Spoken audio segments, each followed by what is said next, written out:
下，还要去删。我去拿。 Thanks for sharing. Oh, thank you. And your name? Chiring Chashi, yeah. That's you? Yeah. Okay, thank you. Thank you so much. Wow. 哦，收到最好的礼物了啊！哦，多恰这个上词，还有呢，再有一本是中词、下词，还有一本哇，这是我最喜欢的今天的一个礼物啊！哇，加拿大的啊，还有哈达。哇塞，这是什么？这个其实是一个怎么说呢？它是一个大成就制。你知道这个西藏有一个叫做那个副藏，对吧？副藏大使。因为这个副藏这个呢，就是当时这个莲花生大使离开西藏的时候，很多他的发教没有直接就是传给下一代。然后就是这个，后来呢，他用这个禅定的力量，其实已经怎么说呢，穿越这个时空，然后可能是过了几百年，再出现一个莲师自己的化身，或当时莲花生大师的这个25大弟子的时候，然后就是这些呢，他就是在禅定当中会开始这个从打开他自己的内心的一个门啊，就是这样的一个光明禅定当中。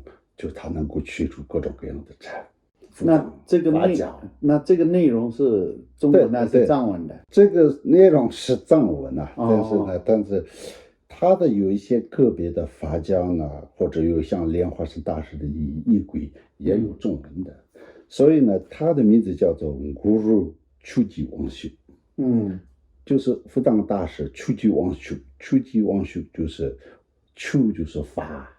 王就是自在，自在，法自在，法自在大师。那他是这个应该是有800-900年的历史，900年，对，就是很早，最早期的。您知道这个藏传佛教有这个各大不同的教派的，对，其中一个叫做宁玛的传承，那个宁玛传承呢，它有一个叫做扶藏传承和。就是另外一个就是传承，它有自己有2个传承。这个扶藏传承有莲花生大师当年有收集的有108个扶藏大师。其中最广为人知的有2位大师。他就是其中一个。那很难得，但是非常非常了不起的。所以这个其中一个呢，他叫做另外一个叫做阿布达娘尼玛沃斯。娘尼玛沃斯，反正他是另外一个扶藏大师。那再来就是他。所以这2位呢，就是非常了不起的。但是呢，其实他的很多的开始道格，除了这些一些扶藏之外的很多东西呢，就是现在我们也比较算是少见的，以前是比较不是这个，就是很珍贵，但是也不是很多人做一般的这种怎么说那个图书馆呢，不是我们可以看到的。那这个是属于一种收藏版的。对，这个非常好，少见少有的那个资料，文档啊。对，文档这个历史价值和这个文献的价值来讲，它是非常珍贵的。而且直到目前为止，我也没有看过这些是这么好的一个精装，而且完整的反映这个。在澳洲没有，这是今天第一次。那今天我跟你一样都托了这个福哈，占了这个福报。对，但是呢，他很有意思，因为那个扶藏大师他自己本身是在家人所以这个他有这个后代的。负责传承的一个后代的传承，所以这个后代的这世世代代从来没有间断过。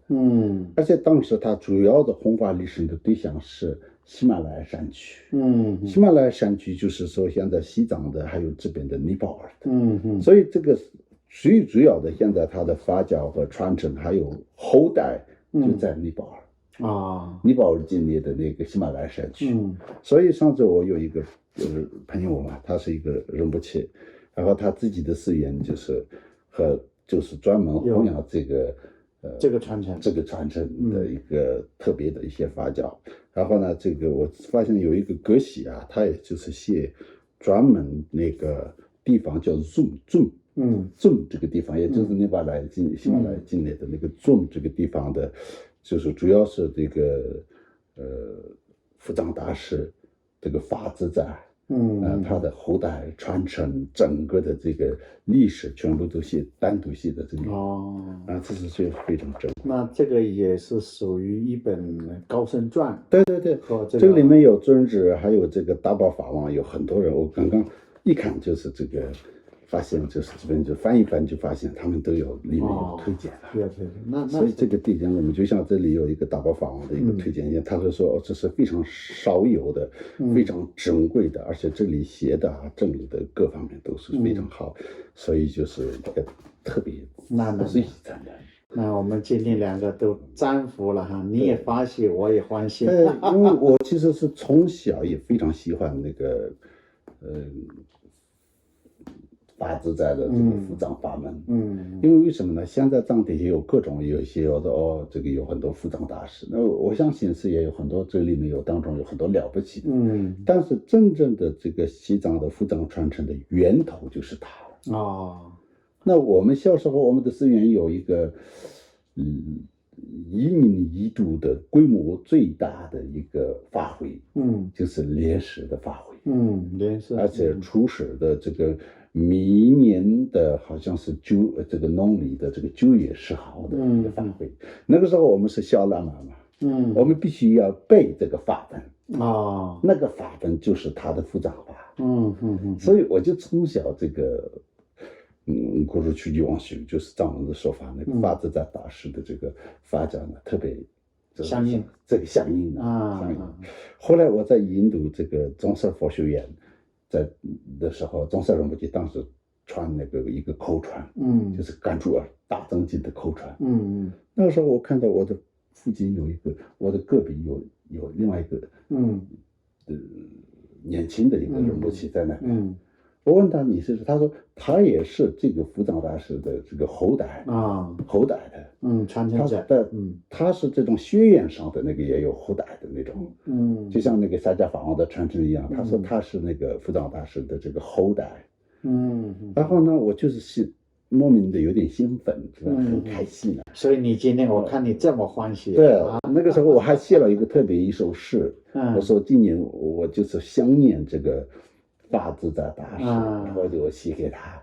现在我的一些书里面就已经有了这个录取了这个时候写的，因为他是一个来自不丹的，他们也可能是他的祖先都是一样的，他的意思就是他的祖先也是法自在大师，他的祖先。所以我就一看到他，就是觉得哇，就是那种仰慕或者有一个感觉。所以我们用那种现在的网络用语来讲的话，我是他的忠诚的粉丝。所以就今天收到这么好的一个4本，他在尼泊尔印，然后再带到加拿大，再从北半球再到北半球再到这里，对，就是这样。所以就是真的很开心。那是很难得。除了开心之外呢，确实他是就在西藏，尤其是宁玛传承的这个伏藏历史当中，它是特别重要的。而且这个里面有很多他的道歌，那些道歌的风格和写法，就像梅拉里巴有些禅宗的那些高僧大德的写法，非常相似的。还有这个里面包含了他的传记，还有他的很多的这个弟子问他什么问题，然后他的就是全部也他的回答出来的这个记录，还有他是弘扬欧玛的本面红那个欧玛的本面红就是观音法，他的一个观音法的成就者，所以他就是说，我当年看到一个藏传的一个佛教诗应该是20多年前，那个里面我就看到写关于他的一个部传记，那个里面他那个时候我还没有看过这个完整的，其实完整的在今天第一次看到。那难得，真的。